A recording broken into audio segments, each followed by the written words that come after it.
كتبت المغنية اللبنانية ليال عبود عن فخرها بالتواجد في سوريا في كل مرة يتم إخبارها بإحياء حفل فيها، كبلد تراه نبع للفن والعطاء ولحم كتاف الفنان اللبناني منها.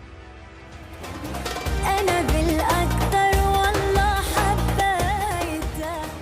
وتحدثت ليال خلال مكالمة مع إذاعة المدينة ببرنامج دمسكوس نايت شو أنه ولمجرد سماعها بحفل لها في سوريا تبدي استعدادها فورا للوجود فيه، مضيفة حتى لو ببلاش. تأتي مشاعر ليال القوية تجاه هذا البلد لشعورها أنها حاضرة بوطنها وبين أهلها، لتؤكد معارضتها لأي أحد يحاول النيل من شعبها والحديث عنه بالسوء. وتستعد ليال للاجتماع مع جمهورها السوري يوم 6 من شهر تموز القادم في مدينة حلب عبر حفل غنائي سيقام في مسبح الجلاء العائلي.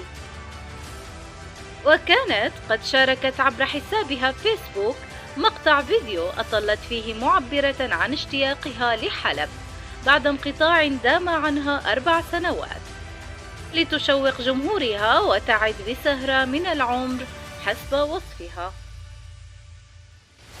يذكر أن الحفل الأخير الذي أحيته ليال عبود في سوريا كان خلال الصيف الفائت في اللاذقية بأحد المطاعم العائلية في المدينة.